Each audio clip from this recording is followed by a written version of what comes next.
Pourquoi René Coty a-t-il été élu président de la République grâce à sa prostate? Régime éphémère.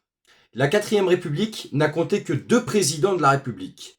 Vincent Auriel, de 1947 à 1954, et René Coty, de 1954 à 1958.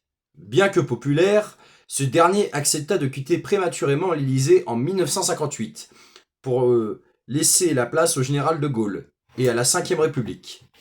Lors de ses obsèques, 4 ans plus tard, le nouvel hôte de l'Élysée ne manquera pas de rendre hommage à la modestie de son prédécesseur. Il faut dire que René Coty avait été élu président de la République presque par hasard, grâce à sa prostate. Le 18 avril 1951, le traité de Paris institue la Communauté européenne du charbon et de l'acier, la CECA. Et ne pas confondre avec la CIC. Hein. Ouais, on me la fait pas à moi, je parle à pas de 6 semaines. J'ai bien dit la CECA. Communauté européenne du charbon et de l'acier, et pas la CIC. Ou LCL aussi, enfin bref. Blague à part, on revient dans le sujet. Imaginé par Jean Monnet et proposé l'année précédente par Robert Schuman. Au même moment éclate la guerre de Corée, qui relance la guerre froide et ravive la menace d'une invasion de l'Europe par les soviétiques. Pour y faire face, les 6 États membres de la CECA, France, RFA, donc République fédérale allemande, Italie, Belgique, Luxembourg et Pays-Bas, voilà, acceptent la constitution d'une armée commune de 40 divisions, à vocation défensive et en coopération étroite avec l'OTAN, l'organisation du traité de l'Atlantique Nord. Pour celles et ceux qui ne savaient pas, c'est pas une honte. Le 27 mai 1952 est signé le traité de défense commune, qui instaure la communauté européenne de défense, le CED. Mais peut être mise en application, celle-ci doit être au préalable être ratifiée par les parlements nationaux. Or, parce qu'elle impose le réarmement de l'Allemagne, cette question divise profondément la classe politique française, transcendant les clivages habituels. Bah oui, parce qu'auparavant, il y a eu 3 conflits, il y a eu 75 ans de rivalité entre l'Allemagne et la France, entre la guerre franco-prussienne de 1870, la première guerre mondiale de 14-18 et la seconde guerre mondiale de 39-45. Bref, on revient là-dedans. J'essaie de vous captiver, c'est pour ça que j'essaie de prendre un ton différent par rapport à mes lectures. Alors,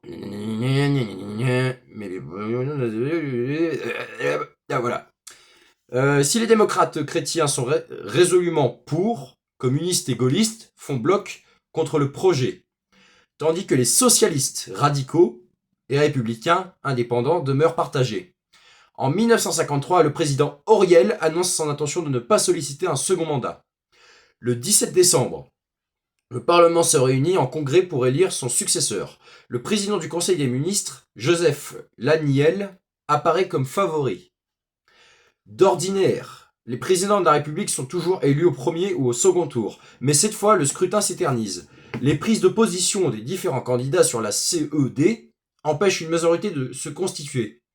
Après 10 tours de scrutin, ne parvenant pas à réunir plus de 47% des voix, Laniel se retire au profit de Louis Jacquinot.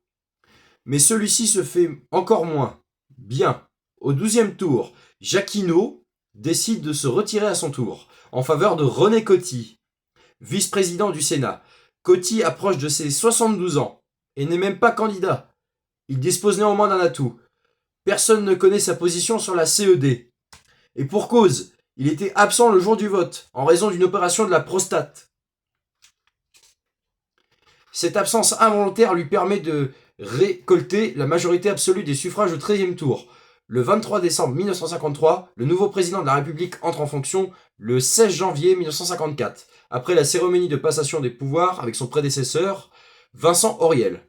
Voilà, vous savez tout sur l'élection hasardeuse, non je ne vais pas dire hasardeuse, involontaire de monsieur René Coty. Moi-même je ne le savais pas. Et n'oubliez pas de vous abonner si vous voulez que je vous ressorte d'autres anecdotes loufoques, les pourquoi de l'histoire de Stéphane Bern. Voilà. Allez, likez la vidéo et abonnez-vous.